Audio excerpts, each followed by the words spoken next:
Welcome back, everyone. So, today the title of our presentation is The Byzantine-Arab Chronicle 741 AD, revisited in light of new evidence. So, as you know, I have dealt with this in my earlier channel, Sneakers Corner, and a number of things have kind of occurred to me of late that made me think about re-looking at some key passages in this. I suppose the key thing about the Byzantine Arab Chronicle is it proposes a list of the first leaders of the Saracens, which that's the first thing that's kind of important.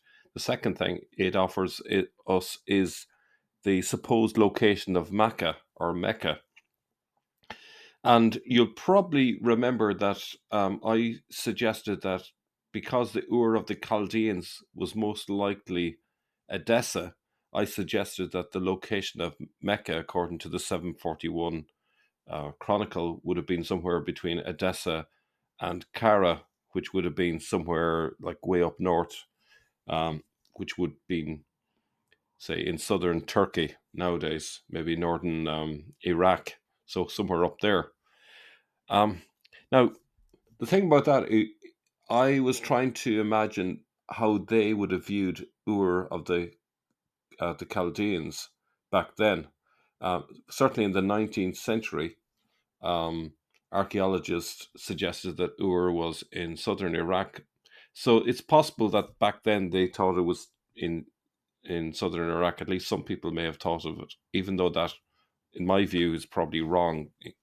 When you think about Abraham traveling first to from Ur to Haran and then down into Israel, it makes more sense to have it up north. But I suppose I can't assume that the writers of this chronicle had the correct um, understanding of where Ur was originally. In any case, they're using that as their way of saying where this Mecca was. Okay, so with that out of the way, let's consider it afresh. Okay, and in particular, I'm going to see what happens if we take the idea that it's southern Iraq rather than the other, and see what location we get from that. Okay, as well as that, we'll look at some key figures mentioned among the leaders of the Saracens in that early period. Okay, so I hope you like the graphic there, He-Man and the Masters of the Universe. Um, in the Chronicle, it mentions the following, and this is a translation from the Latin. For the Saracens, et Heman, or et Heman, depending on how you might pronounce it, assumed the leadership of his people and ruled for 12 years. Now, I would suggest that it doesn't take much uh, deciphering there that this is Heman the first, the Jewish exilarch, specifically the 38th exilarch. His name came down to us as Utman, so we can see how the name has morphed. Um, Generally, the Jewish name has been concealed by Arabizing it, changing it in different ways, Latinizing it, and so we no longer can see what is staring us in the face. Um, Now, it's interesting that this cartoon has He-Man and the Masters of the Universe. I would love to know if the people who created this cartoon were aware of the fact that He-Man is actually one of the Jewish exilarchs. Are they trying to tell us something there? Um, I'm sure AJ Juice will have a good laugh at this, but I think probably they didn't know this, but you never know. They're a lot of these creators are well aware of histories and so forth. But anyway, so that's He-Man. So his father was Shalom, also known as Hanamel, the 37th exilarch, who is known in Islamic tradition as Salman al-Farsi. Shalom's brother, Nehemiah II, was considered a messianic figure on account of the conquest of Jerusalem in 614, and he was the 36th exilarch. Okay, so this is all connected. We have this here. from the Chronicle. The bit at the beginning is my saying this. In fact, it says that in the 7th year of Heraclius, in the 7th year of the aforementioned princeps, which will be 617 AD, hostile Saracen rebels of the Roman provinces began causing disturbances, and a huge multitude of the Saracens brought together invaded the provinces of Syria, Arabia, and Mesopotamia. Who's leading them is the big question. Holding the principate over them, so that's kind of like holding the reins of power, okay, who the king of the kingdom, as it were. Holding the principate over them was a man by the name of Machmet, born of the noblest tribe of that people.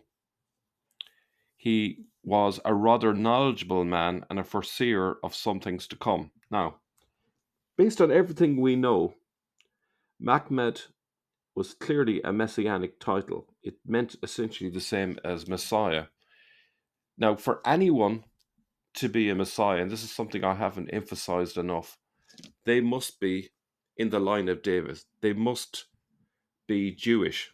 Okay, this is crucial. They can't claim it without proving that they have the pedigree. Okay, so this person has to be Jewish. I know it says Saracen rebels, and we can get led astray with that, but who is the leader?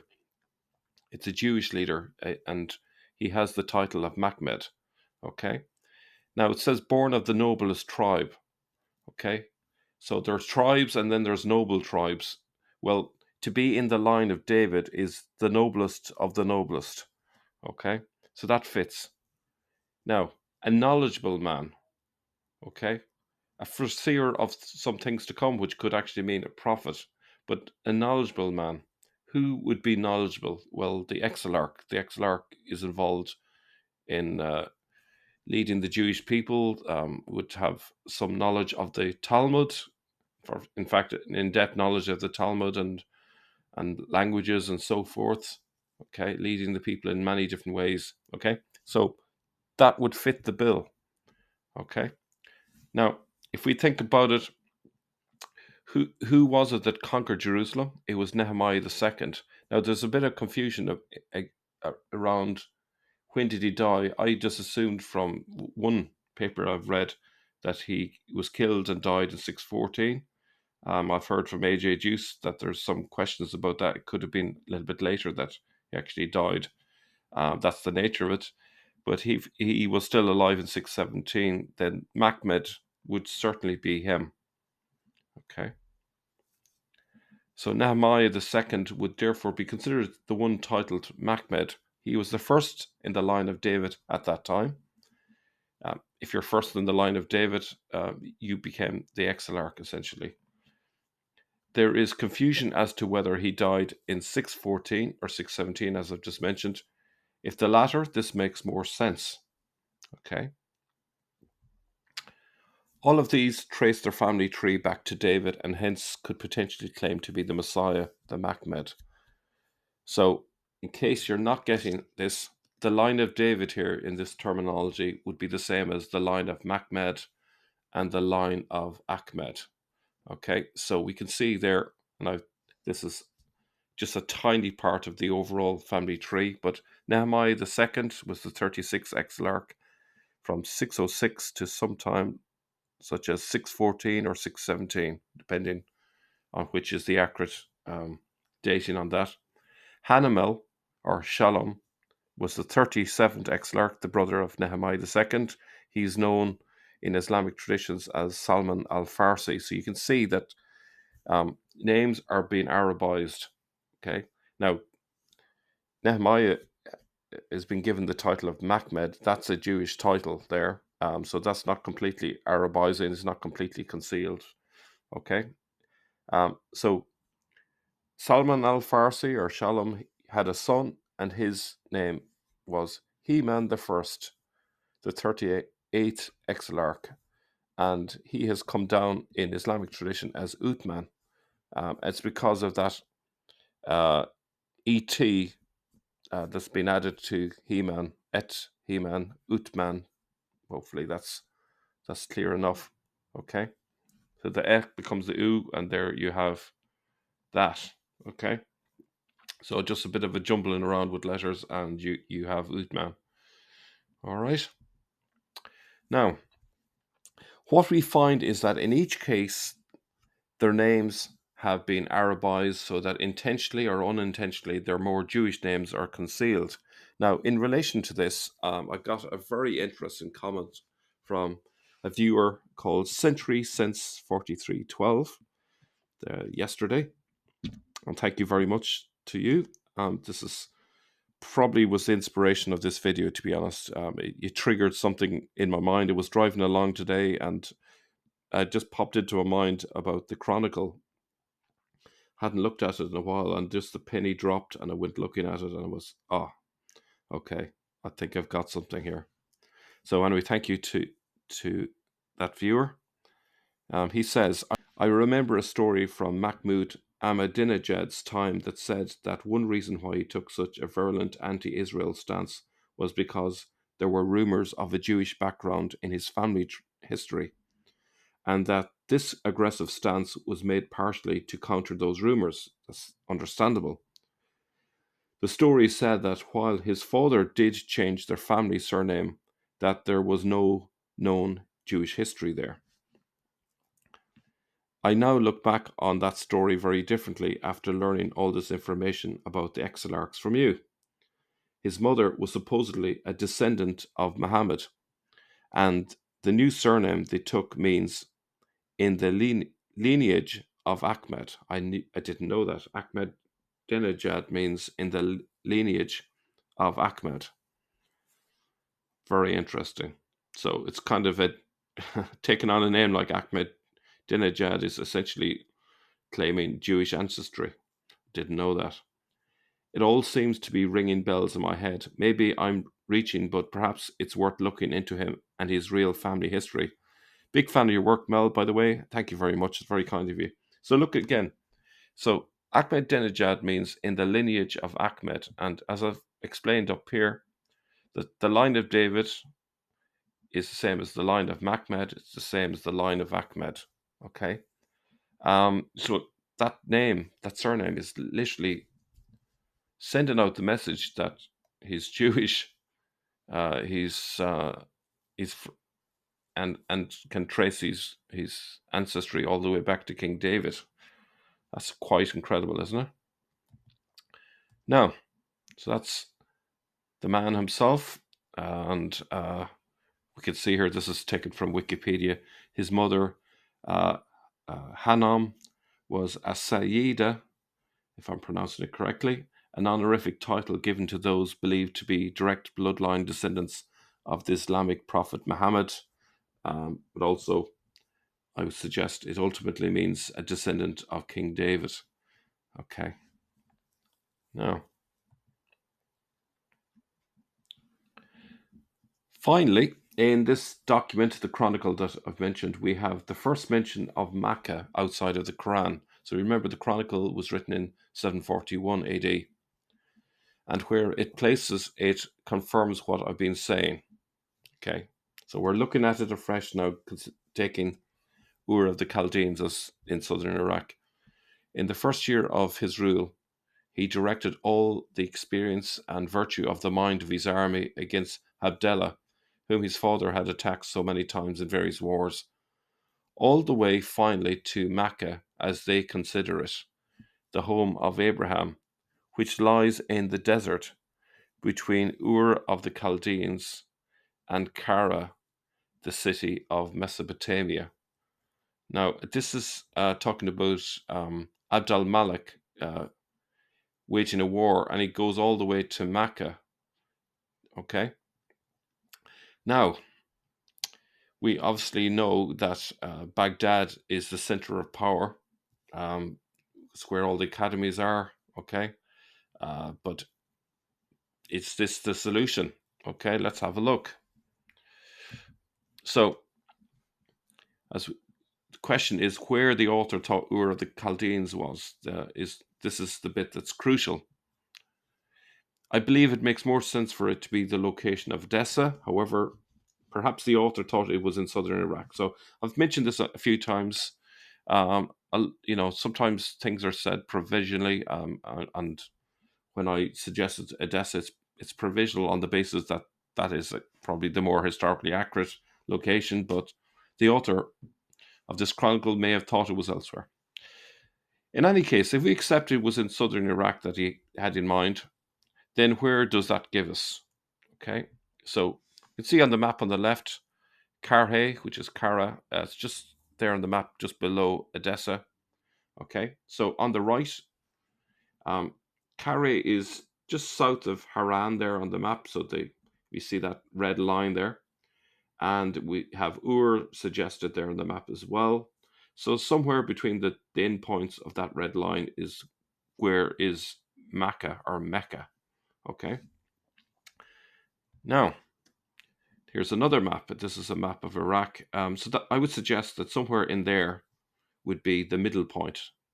Okay. Now, it doesn't have to be exactly in the middle. It just says between them.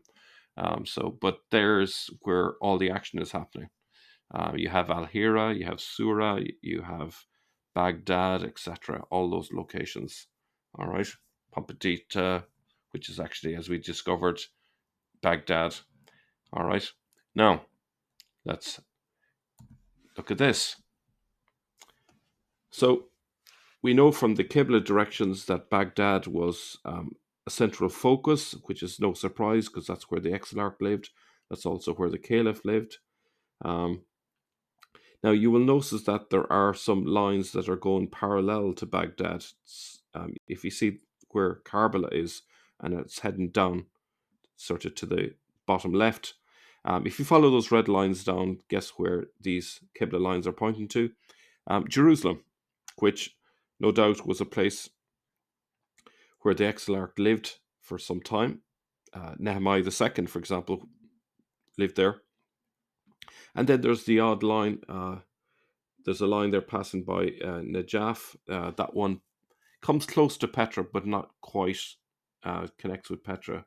But primarily, you'll see that most of those lines are either heading towards Jerusalem or passing through Baghdad. There are a couple of stray ones. They are heading to Narbonne. As we know, the Jewish Nazi is up there. So we can ignore the top two for the purposes of what we're dealing with now in terms of Mecca. Okay. So home is where the heart is, they say. Well, perhaps home is where the Shekhinah is. God promised to dwell among his people. This presence is referred to as the Shekhinah.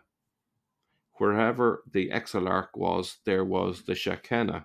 Now, it's interesting how the word sheikh, which the etymology means an old person, is very similar to Shekhinah, but that, I think, is just an etymological coincidence as far as I can tell.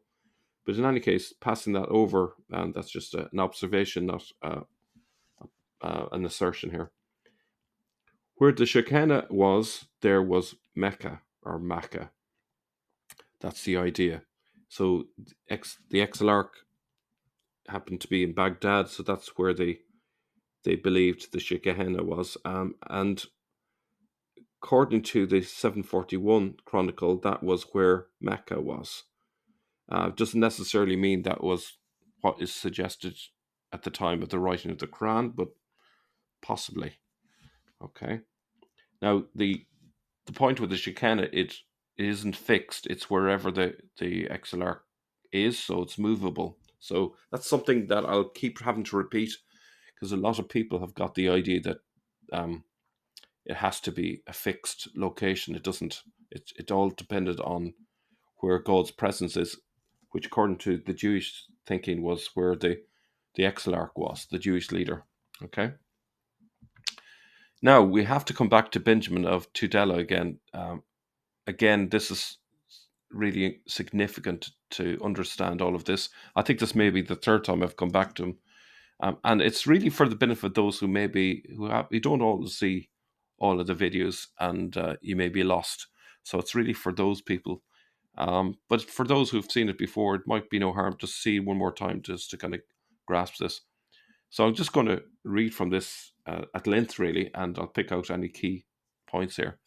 Hence, it is 2 days to Baghdad. Benjamin is a Jewish man who visits Baghdad in the 1260s. Okay, so just to put this in context, 1260s AD.